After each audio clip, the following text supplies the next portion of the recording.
For 18 years, 18 long years, my party has been in opposition.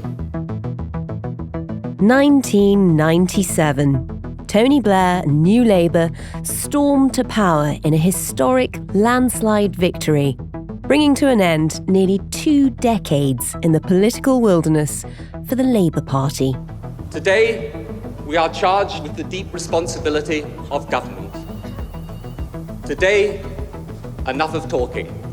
It is time now to do. Thank you.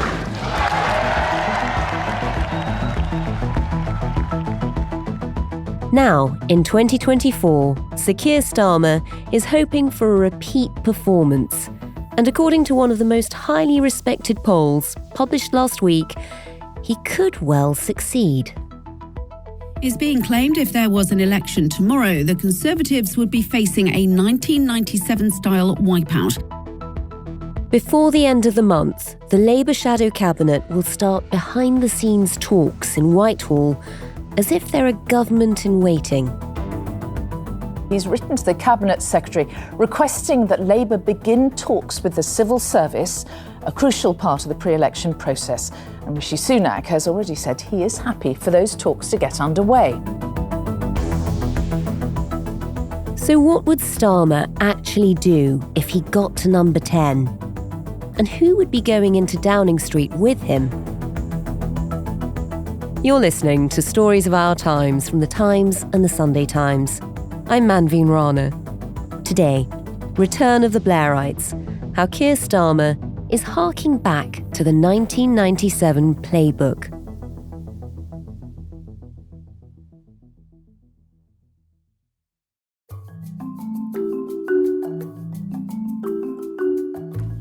I'm Philip Collins. I'm a columnist on The Times, which I have been with a short intermission for 13 or 14 years. And that shows you the ancient history we're going to be talking about, because before that, I was the chief speechwriter to the Prime Minister, Tony Blair.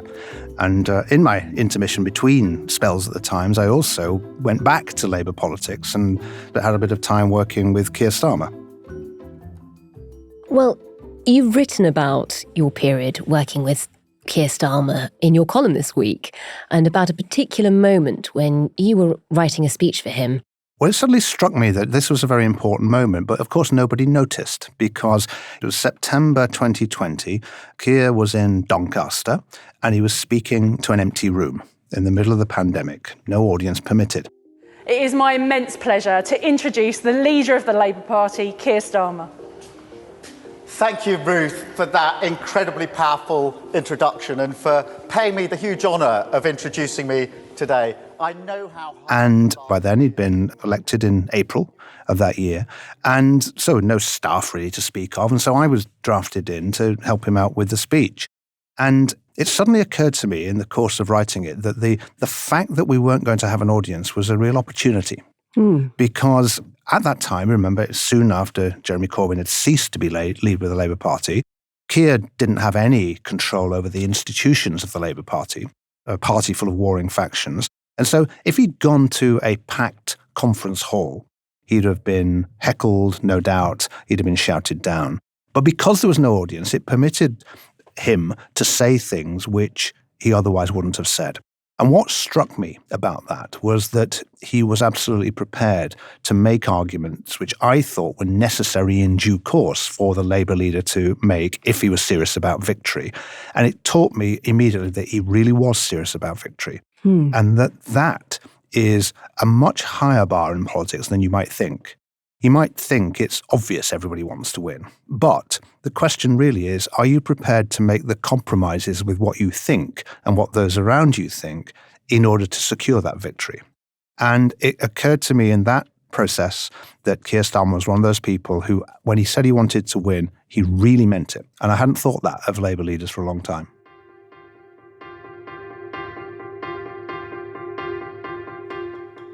And the polls certainly seem to be backing that up. We had a particularly significant one last week. Talk us through the results. Well, there was a big poll done on quite a sophisticated polling method where they don't just give you the headline numbers. They dig into what that would mean at constituency level and try and work out how that will transpire into an election victory. And it came through with a very, very significant Labour majority, much bigger than most people had been thinking. Latest is from YouGov. It's a monster of a poll. It's one of the most extensive since the last election, sampling 14,000 people. YouGov says it means that the Conservatives could face what's been described as a 1997-style wipeout. It would also see 11 cabinet ministers losing their seats, including the Defence Secretary, Grant Shapps. I wouldn't be as optimistic from the Labour side as all that. Nevertheless, I think it's a pretty good snapshot of where we are now. Because I have to say, I'm not one of those people who routinely tells you I don't believe the opinion polls. I do believe the opinion polls because their methods are good and they're sophisticated. And this is the YouGov MRP poll, which did call the last election correctly. It absolutely did, and nobody believed it at the time. I remember being in the meeting at the Times when the results of that poll came through, and we really didn't believe it because it gave a result that no one quite expected. The polls at the moment are roughly comparable with where Tony Blair was in the run-up to the election in 1997. A lot of people think that Starmer is sort of basically playing by the Blair playbook. Just stepping back, you worked with Blair. Just remind us how he won that election. He based it on 5 pledges. We're not promising the earth. We are promising what we know we can deliver. And tonight, I'm giving you just 5 examples of the pledges we will make, pointers to the type of change we want. In each case, we say what we will do and how we will pay. The 5 pledges were an attempt to specify the hopes that a Labour government always excite. You're always asked when you're the Labour Party, much more so than the Conservative Party has ever asked, to inspire hope. It's not enough to just say we're competent for the Labour Party. People want more than that. And the thinking behind the 5 pledges was to give concrete expression to that hope. We will cut class sizes to 30 or under for all 5, 6 and 7-year-olds by phasing out the old assisted places scheme, which subsidises private education. We will get 250,000 under 25-year-olds off the dole and into work, paid for by a windfall levy on the excess profits of the privatised monopoly utilities. The Starmer team have mimicked that in a way with 5 missions, but they are very different because the pledges were small, about class sizes, for example, whereas the missions are enormous.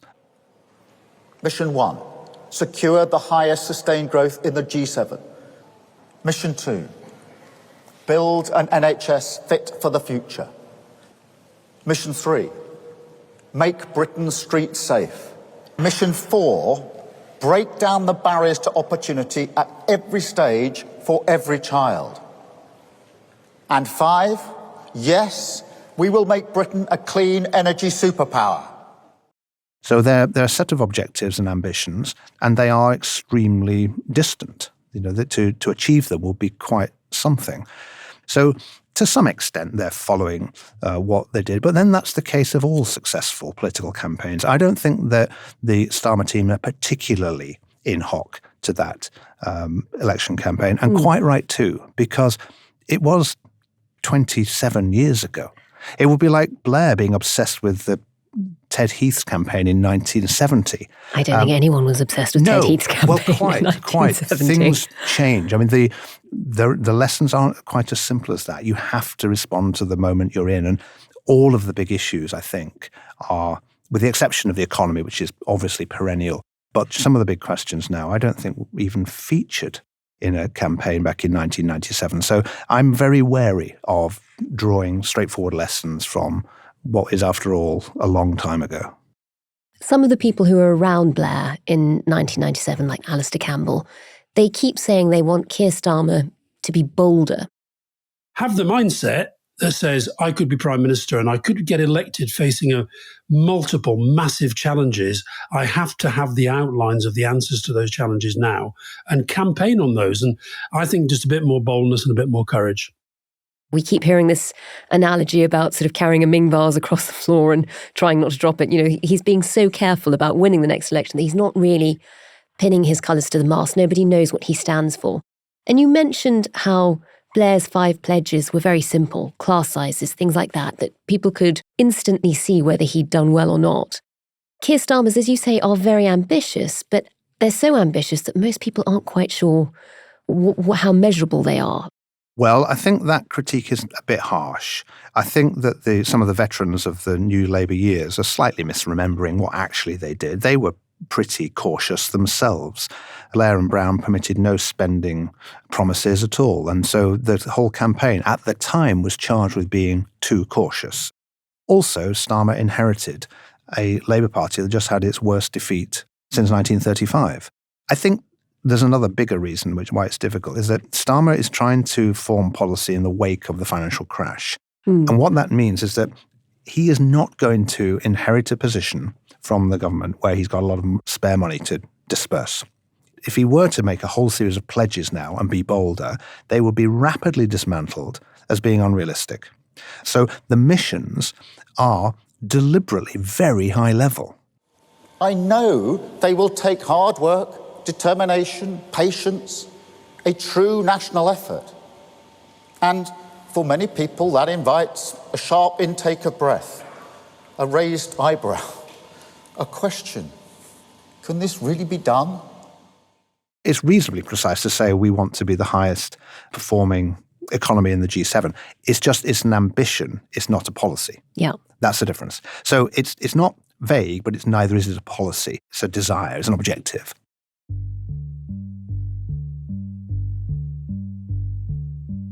In terms of that, the only, precision we've got in terms of policy ambitions for Keir Starmer actually comes on climate.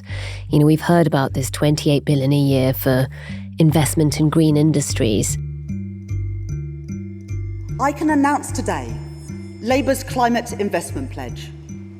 An additional £28 billion of capital investment in our country's green transition for each and every year of this decade.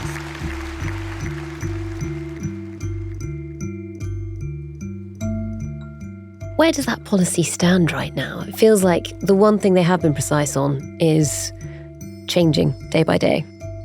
I think it is changing. I think it still exists.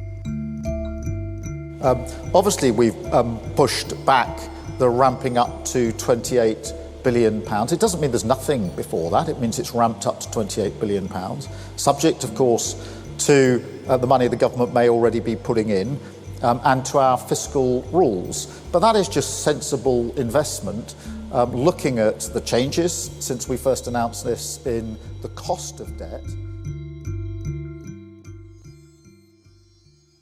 It's meant to get to £28 billion per annum over the course of a parliament. They haven't specified whether it'll be £4 billion in year 1 or 6. It's that by year 5, the number will be £28 billion per annum. There's no doubt there's a tension here. There's no doubt about that. It's the tension we've just been talking about between being bold and being prudent. So on the one hand, you've got to be bold and creative on climate change. There's a large body of the electorate now for whom this is an absolutely pivotal issue, and which it didn't used to be. On the other hand, you've got the case which the shadow chancellor always adopts, which is, for goodness sake, don't commit to any spending ever before the election. Because what happens is the Conservative Party will take that number, they'll wrap it up into some big number, and they'll say in the first Parliament, Labour will spend £90 billion on unspecified climate change policies. We don't know what they are. We don't know where the money's coming from. That means this much on tax, which is why, as a reader, as someone looking at it from the outside, you get a sense of not quite knowing where we stand. And in terms of that, in terms of the fiscal rules, are we thinking the next Labour government will have tax rises? Will it be borrowing more? I think whoever the government is, there will inevitably have to be tax rises because of the state of the public finances. So nobody's talking about those yet. No, they're not. They're not. And it is a political trick to attribute tax rises to that pledge. That there will be tax rises, I'm sure, but it won't be because of that pledge. So the tax rises that will be in order to reduce the national debt, which is a crucial thing that any chancellor is going to do. It's interesting you say that, though, because Rachel Reeves and Keir Starmer have been very keen to talk about how we've got the biggest tax burden in history and how keen they are to lower it. But you think taxes will have to go up? Unless they're lucky with growth. But if that doesn't happen, your options are limited. You're either cutting spending, which is a very unpalatable thing to do, or you are raising some money somewhere. And I think this will be true if it were Jeremy Hunt who were in office too. I think that talk of tax cuts are pre-election sweeteners and in fact economically irresponsible. And the big question here is whether a Labour government can increase the investment rate into Britain. And here, both Starmer and Reeves are very optimistic that they can, because they think, and I think they may be right on this, there's quite a lot of money waiting to come to Britain, a lot of uncertainty in America, Europe not exactly in a great place, waiting on a government which it regards as stable and here for a reasonable investment cycle, and that therefore they think investment rates could go up quite quickly. So of Keir Starmer's 5 missions, which are mostly about public services, one is on economic growth. If that one on economic growth doesn't come through, the others are looking a bit iffy. It's the crucial one. There's no question. It always is. It funds the other things. I mean, this was true of the Blair years. I mean, the great defenders of the Blair years will still to this day be able to tell you in great detail the improvements to schools and hospitals and etc. that were made in that time. They were all possible because of the very buoyant tax receipts and really, really good growth period of that time. If that had not been true, all of that would have been very, very complex. And there's another thing too, which is that in the absence of money, reforming major institutions is harder. The bargain that the Blair years offered was you've got to change your working practices in the health service and in education, for example, but the quid pro quo is that your pay will be increased and it will be more attractive to do the job you do. That bargain is not going to be available to Wes Streeting when he becomes health secretary because his budget is going to be really tight. So the pressures that I think are on public services are even more acute than they were back then. Entry into government is going to be tougher for Starmer, which again is a reason why comparisons with Blair only go so far, because some of the methods that were deployed in those years are going to be a lot more difficult to use.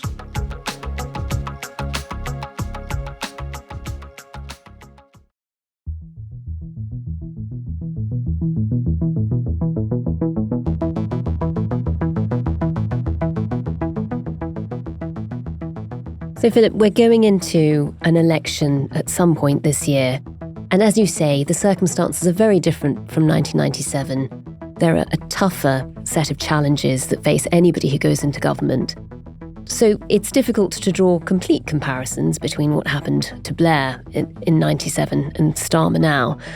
But one of the reasons people keep doing that, I suppose, is because it does seem as if Starmer is surrounding himself by many of the people who shaped the Blair project. Just talk us through some of the characters around him.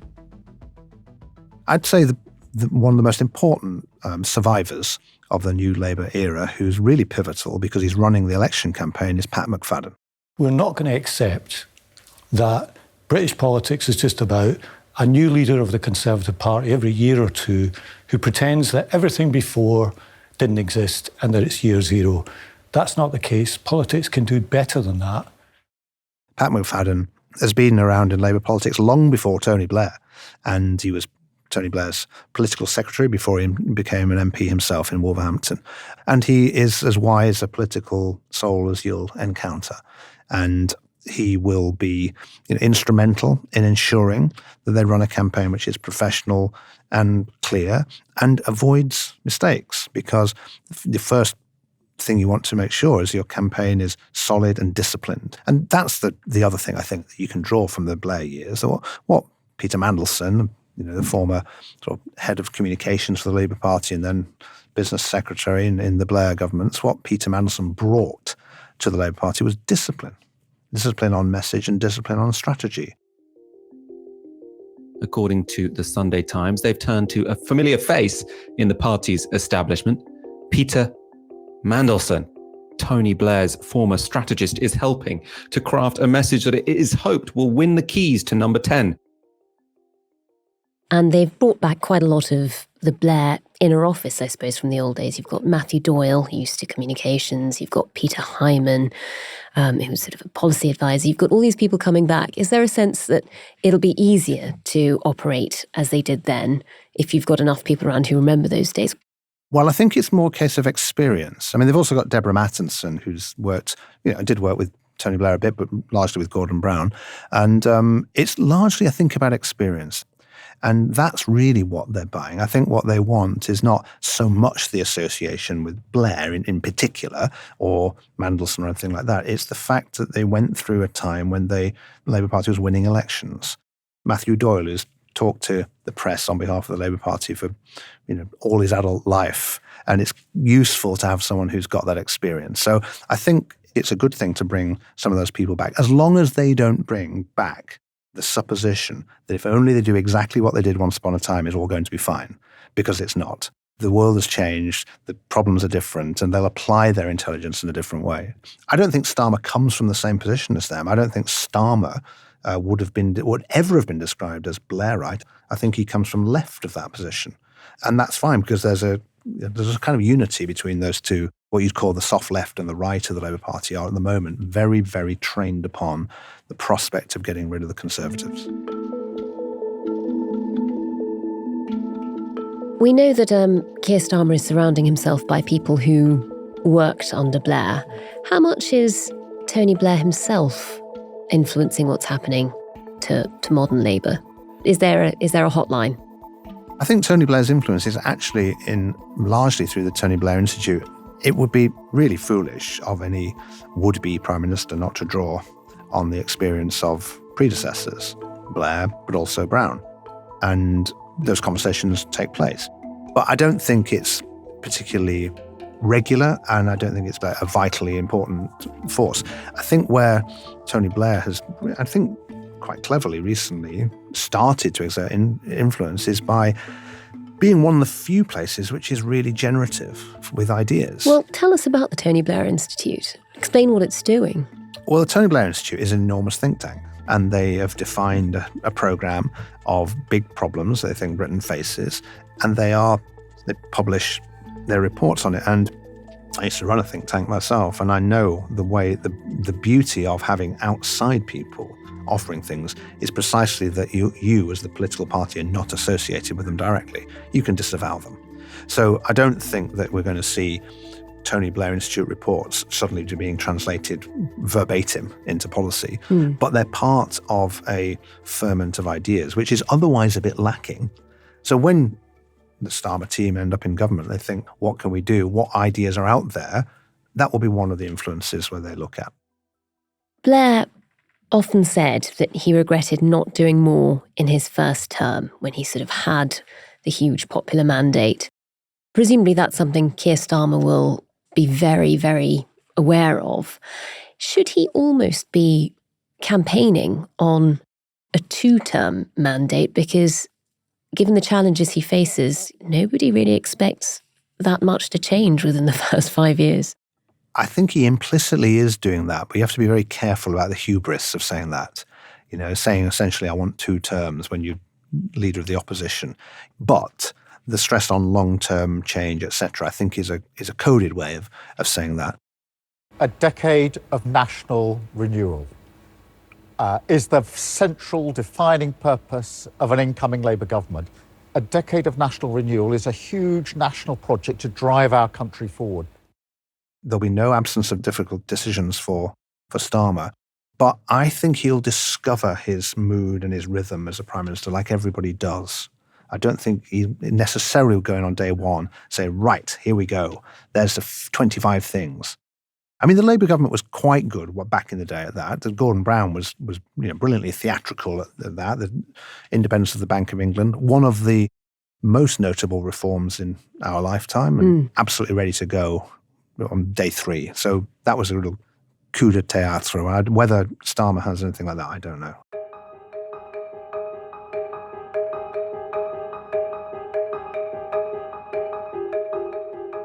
If he does win the next election, would you join the throng of people going back to work for No.10? Well, I've not had the invitation, so I would be presumptuous of me to publicly clamour for it. But obviously, I'm much happier writing about politics from the vantage point of the Times than I would be doing anything else.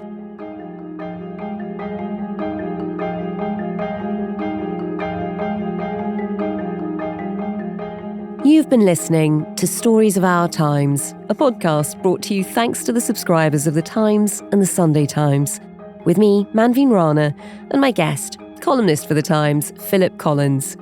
You can read Philip's column every Monday at thetimes.co.uk with a subscription.